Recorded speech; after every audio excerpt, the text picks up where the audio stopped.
All parties delegation Delhi में resolution Kashmir के हवाले से और कश्मीर के हवाले से सरकार का इस रेजोल्यूशन के हवाले से सरकारी तर्जमान का बयान। लेकिन अपने नाज़रीन को हम बताते चलें कि लगातार 2 दिनों से नेशनल मीडिया में ये खबरें बड़ी चढ़ रही हैं कि मरकज़ी सरकार जम्मू कश्मीर अलहदगी पसंदों पर शिकंजा कस रही है। उनको जो सिक्योरिटी दी गई है वो वापस ली जा सकती है, उसके साथ साथ उनके इलाज मुआवजे के लिए जो अखराजात किए गए हैं वो बंद किए जाएंगे। लेकिन इसी पस मंज़र में हुर्रियत कॉन्फ्रेंस और ख़ासतौर पर मीरवाइज़ ने अपना बयान जारी किया और उनकी तरफ से जारी किए गए बयान में इन सभी खबरों की तरदीद की गई है। सबसे पहले उन्हें सिक्योरिटी के हवाले से बताया है कि जो उन्हें सिक्योरिटी फराम की गई है वो उन्हें नहीं बल्कि मीरवाइज़ कश्मीर को उस वक्त फराम की गई जब उनके वालिद का सानिया पेश आया और तब उन्हें वो बहैसियत मजहबी लीडर ये सिक्योरिटी फराम की गई थी। और उन्हें कभी भी मांग नहीं किया कि उन्हें सिक्योरिटी फराम की जाए, बल्कि खुद सरकार ने उन्हें सिक्योरिटी दिया। और इसके साथ साथ जो इलाज मुआवजा या हवाई टिकटों का नेशनल मीडिया पर चर्चा हो रहा है उस हवाले से उन्होंने कहा है कि सिर्फ गुमराह करने और उन्हें बदनाम करने की नेशनल मीडिया की एक साजिश है। उनका ये भी कहना था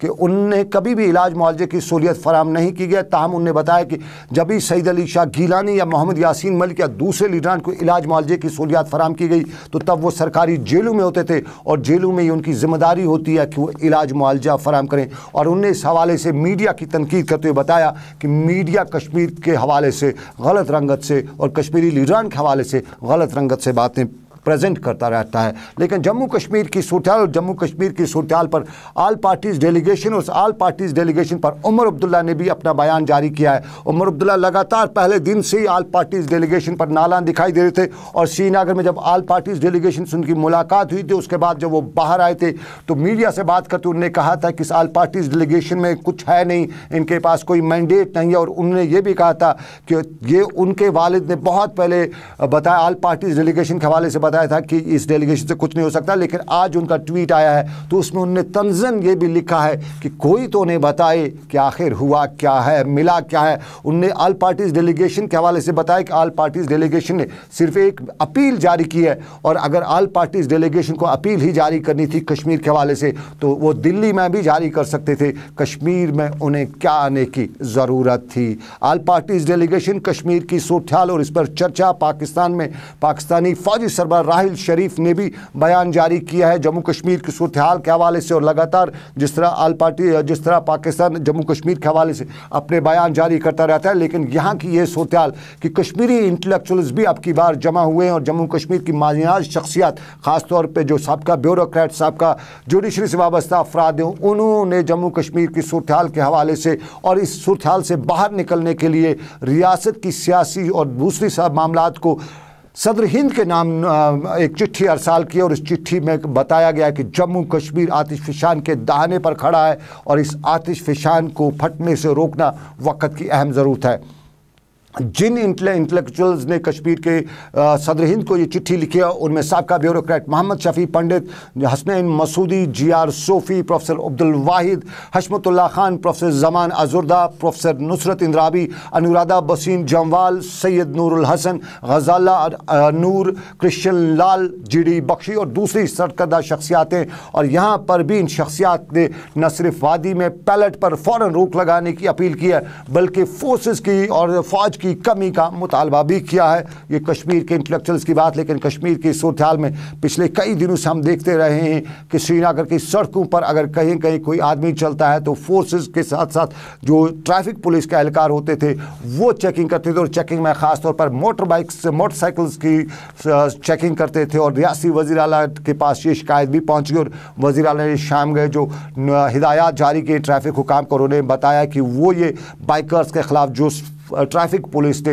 मार्का शुरू किया है इसको फ़ौरन बंद करें। और इसी हवाले से अब खबर ये आ रही है कि ट्रैफिक पुलिस भी अब बाइकर्स के ख़िलाफ़ जो अपना मोर्चा निकाली हुई थी उस पर रोक लगा रही है। लेकिन ट्रैफिक कवानीन की जो खिलाफ वर्जी हो रही है उस पर कोई रोक नहीं लगाई जाएगी। ये रियासती वज़ीर आला के अहकामात। चलिए, वज़ीर आला महबूबा मुफ्ती का बाइकर्स के हवाले से ताज़ा अहकामात। लेकिन अपने नाज़रीन को बताते चलें कि कल काबीना का इजलास वज़ीर आला महबूबा मुफ्ती की सरबराही में भी होने जा रहा है और इसी काबीना के इजलास पर चर्चे हैं और इस काबीना में जम्मू कश्मीर के हवाले से कई फैसले लिए जा सकते हैं। लेकिन एक फैसले के हम भी शाहिद हैं और ये फैसले के शाहिद हम हैं शाहिद इकबाल चौधरी की सदारत में। श्रीनगर में आज एक TDC यानी टूरिज्म डेवलपमेंट कॉरपोरेशन की मीटिंग मुनक्कद हुई। और इस मीटिंग में हम शायद इसलिए हैं कि यहाँ पे हमें ये खबर है कि TDC में काम कर रहे आरजी और डेली वेजर्स मुलाजमीन की जो फाइल वहाँ पे मुस्तकिली के हवाले से रुकी पड़ी थी, करीबन 15 सालों से रुकी पड़ी थी, उसको आज शाहिद इकबाल चौधरी ने क्लियर कर दिया। अब ये कल काबीना के इजलास में पेश की जाएगी। और जाहिर सी बात है कि पिछले कई सालों से यहाँ जम्मू कश्मीर में जहाँ तामीर और तरक्की के हवाले से जब मुलाजमीन के हवाले से कई मामला पस से पुश डाले जाते थे, वहीं ये फाइल सामने लाकर अब ये भी फैसला है कि TDC में यानी टूरिज्म डेवलपमेंट कॉरपोरेशन में जितने भी डेली वेजर्स हैं, कंट्रैक्चुअल्स हैं या आर्जी बुनियादों पर मुलाजमीन हैं, उनने कल की इस काबीना इजलास में फाइल जो है उनकी फ़ाइल अप्रूव होगी और उसके बाद उनकी मुलाजमत जो है वो पक्की होगी, और जिसका इंतज़ार वो बड़ी बेसब्री से करे थे। और इस मीटिंग में अपने नाज़रीन को हम ये भी याद दिलाते चले कि शाहिद ने जो नया लीनियंट व्यू लिया है कि जो ग्रेजुएटी होती है मुलाजमीन की, उसमें भी इजाफा किया गया है। और शाहिद ने इस नए फैसले के मुताबिक अब ग्रेजुएटी 3,50,000 के बजाय 10 लाख रुपए देने का हकदार होगा, हक वो लेगा जिसकी ये ग्रेजुएटी होगी, यानी 3,50,000 से बढ़ाकर 10 लाख की गई है। ये श्रीनगर में आज का फैसला, और इसे फैसला कल आज की फ़ाइल अप्रूवल, और फाइल अप्रूवल के बाद अब वज़ीर आला के पास कल काबीना के इजलास में पेश होगी, और जब वहाँ से अप्रूव कराएगी तो रियासत की अब इन मुलाजमीन की तारीख़ जो है अब नई तौर पे रकम होगी। लेकिन तारीख़ की बात तो इंजीनियर रशीद भी तारीख़ लिखते रहते हैं, और इंजीनियर रशीद कई बार कई तरह के मुद्दे सामने रखते हैं। अब तक हिंदुस्तान के ख़िलाफ़ बातें करने वाले इंजीनियर रशीद आज पाकिस्तान को मशवरा देने निकले हुए थे, और पाकिस्तान को इंजीनियर रशीद ने अक़वाम आलम का जो आने वाले दिनों में इजलास है, उस इजलास के हवाले से उन्हें अपना मशवरा देते हुए बताया पाकिस्तान को कि ज़रा अपनी पॉलिसी में तब्दीली लाइए और कश्मीर के लोगों को राहत दीजिए। क्या बताते हैं इंजीनियर रशीद, दिखाते हैं आपको। वो मालूम है कि जम्मू कश्मीर का जो तनाज़ा है, इसके हल की बात हर एक कोई कर रहा है। हम मानते हैं कि पाकिस्तान हमेशा कश्मीरियों का मददगार रहा है, इखलाकी तौर से, सफारती तौर से। लेकिन आज हम गुजारिश करना चाहेंगे पाकिस्तान की सरकार से कि वो पार्लियामेंट का एक इजलास बुलाए, क्योंकि हिंदुस्तान की सरकार हर बार कहती है कि पाकिस्तान जब यूएन रेजोल्यूशंस की बात करता है तो उसके लिए जो शराइत हैं वो पहले पाकिस्तान को पूरे करनी है। तो हम गुजारिश करना चाहेंगे आज पाकिस्तान की सरकार से कि हिंदुस्तान के प्रोपेगेंडे का तोड़ करने के लिए और अपना खुलूस जाहिर करने के लिए वो अपनी पार्लियामेंट का इजलास बुलाएं, वहाँ पर एक करारदाद पास करें मुश्तरका पार्लियामेंट में कि जो भी कंडीशंस हैं, जो भी शराइत हैं अक़वाम मुत्तहिदा की करारदादें पूरी करने के लिए, हम उनको पूरे करने के लिए तैयार हैं। और उसके बाद जब अगले हफ्ते यूएन जनरल असम्बली का इजलास मुनक्किद होने वाला है तो वहाँ पर पाकिस्तान के वज़ीर आज़म पूरी आलमी बरादरी के सामने ये बात कह दें कि पाकिस्तान यूनाइटेड नेशन की तमाम शराइत को पूरी करने के लिए तैयार है, ताकि हिंदुस्तान पर मसले कश्मीर हल करने के लिए रायशुमारी के मुतालबे को मानने के लिए दबाव बढ़ जाए। इंजीनियर रशीद क्या मशवरा दे रहे थे पाकिस्तान को। लेकिन चलते चलते दिन भर में अपने नाज़रीन को मैं ये बताता चलूँ कि आप देख रहे हैं दिन भर सनम के साथ, और चलते चलते आपको बताते चलूँ कि मकबूल वेरी सहाफ़ी है और साउथ कश्मीर के जाने माने सहाफ़ी, और उनकी वालदा का आज सुबह उनके आबाई इलाके में इंतकाल हो गया।